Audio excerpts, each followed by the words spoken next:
Hello, my name is Monica.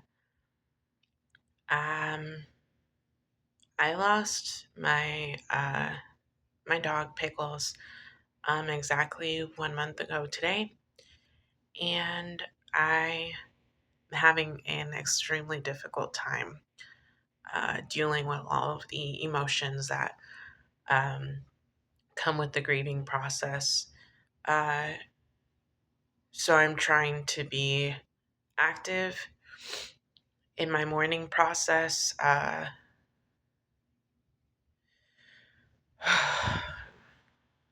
had Pickles for 16 years before he passed. I unfortunately had to make the really tough decision to euthanize him um, after he after he started to have some complications from a brain tumor. Um, I didn't want to see him in as much pain and uh, anxiety and fear um, that he had in his face that day. I didn't want to see him like that, so I had to make the really tough decision to let him go. Um, he was holding on. Oh, he was blind.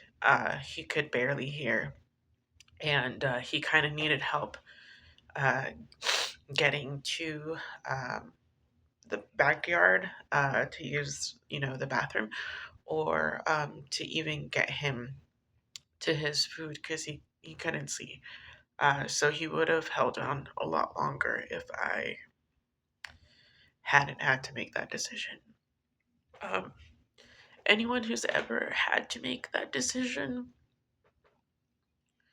knows how hard it is, and how terrible you feel. You know, it's like pulling the plug on a loved one. You feel like partially responsible for their passing, but at the same time, you don't want to see them in pain. So I'm sorry, I'm trying to keep it together, but uh, I've decided to kind of make like a video diary of my grieving process in order to help me stick to it. I have bipolar disorder, and I have a tendency to abandon myself and not process my emotions. And I don't want the passing of my best friend to send me down, um, a dark road that I'm not sure I can get back from. Uh,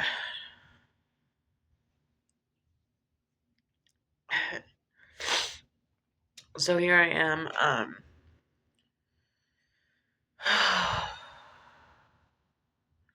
All of the research that I'm looking into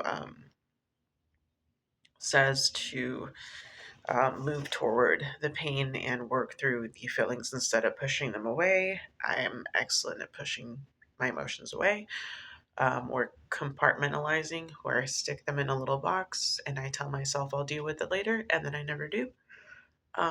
Super unhealthy because those boxes all tend to get knocked over and open up at the same time, which is horrendous and chaotic. So um, I don't want to do that.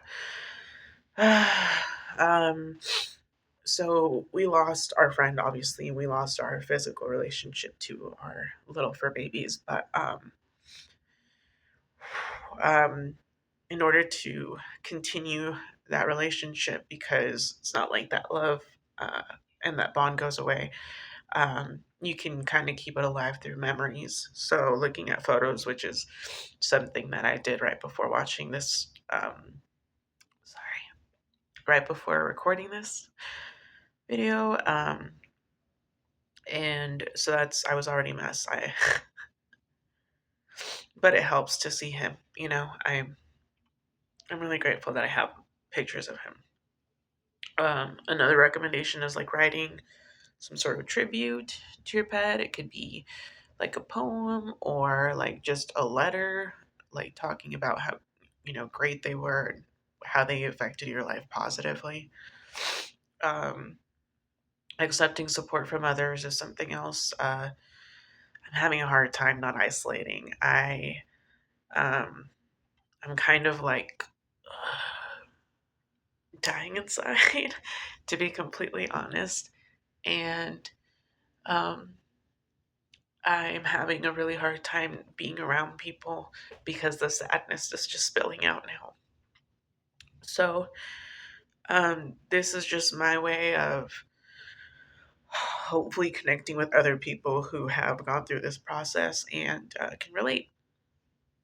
Because I don't want to be judged, and people who haven't gone through it, um, they don't know how much it hurts. Uh, okay. That's another thing too that's recommended, which is very difficult. Even if other people try to minimize the fact that it's just an animal, it's just a pet. Uh, don't listen to them. It's really hard for me to even take that advice myself, but they don't understand or know about the bond that you had with this other being. So they really have no business telling you that it's time to get over it. So don't let them do that. Whew. Okay.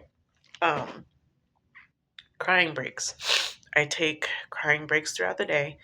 Uh, Obviously not like really around people, I guess, but luckily at both of my jobs, I do a lot of like driving solo, so I can cry in the car a little bit.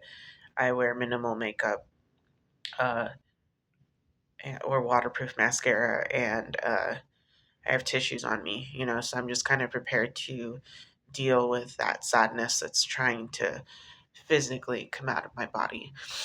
Um, I also do exhaling with a sound, because I don't know about you guys, but my chest feels really heavy. Um, so what I'll do is, and I make sure to exhale with a lot of sound to kind of get all that out, because we can't let these uh, painful emotions stay in our bodies. Otherwise, they're going to show up in other ways. And I'm not curious about how they would show up. So I prefer to just get it out. I talk myself through tasks, especially when it first happened. I was reliving his Pickles' last day when we were basically at the emergency vet, and he was in this like paralyzed state where his body was like in this really weird contorted um state, and he couldn't really like move his head. He was really stiff too, and I had to make the decisions to put him down right then and there because he wasn't going to improve, and I didn't want to put him through that. Um, so that would pop out a lot in my head the first few days, and so I just talk myself through tasks. So at work, I'm like, okay, I'm gonna pack this, and sure, you can sound a little crazy, but this is how you work through that grief. Because we can't. Uh, Grief kind of shows up in random ways, days that you don't expect it. You know, even when you think you're over it.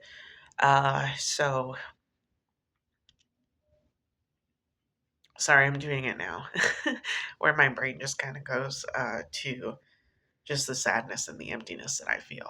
It's like a hole. It feels like something is missing. Like in the back of my head, it feels like something's not okay, like something's off. So it's a weird feeling to describe to anyone. So I have to walk myself through tasks in order to get my mind just solely focused on what I'm doing and not um, feel my feelings at that time, because unfortunately, you're not given very much time at any job to mourn the loss of a human, let alone a pet. So, um, God. So we got to find tactics to just kind of be able to work through daily life. Okay. Because of my mental health, I have always had a really hard time waking up in the morning. It's like really depressing when I do. And when I had Pickles, he was always hungry, like super hungry in the morning. Um, Side note, he loved to eat, by the way. Like loved it. That was like his favorite thing to do. But yeah, he would make it impossible for me to sleep in because he was very adamant about the fact that I should feed him. Um, so he would help me get up in the mornings. And for the past few months, as he was aging, uh, I'd get up in the morning, and the first thing I would do is go check on him, check on him to see how he was doing. So,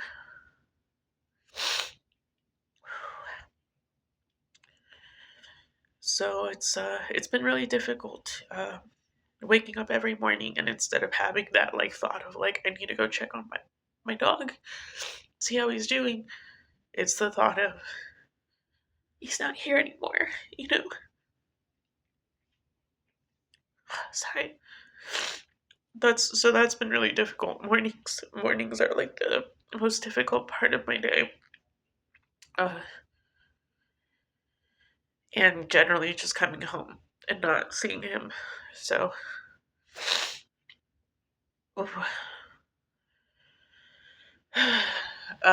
I've been thinking about like ways to honor him, you know.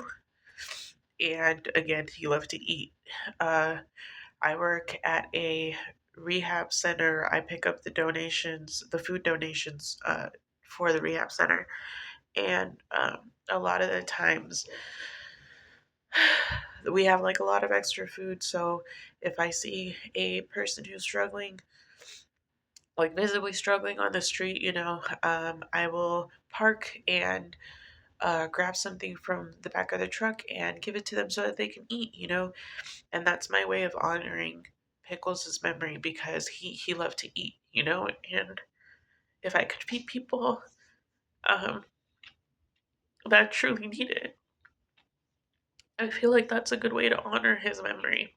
So that's what I'm doing.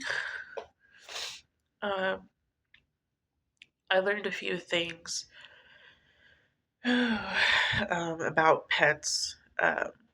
Apparently, they're little. You have like this bond with this creature, and ugh, I don't know if you guys have noticed that, like when your pet sits next to you for a little bit, and then they sigh. You're just kind of wondering, like, oh, I wonder why he's my pet sighing or whatever. So what I learned apparently is that they kind of this little being collects all of your negative energy, and when they sigh like that, they're releasing it from their own bodies.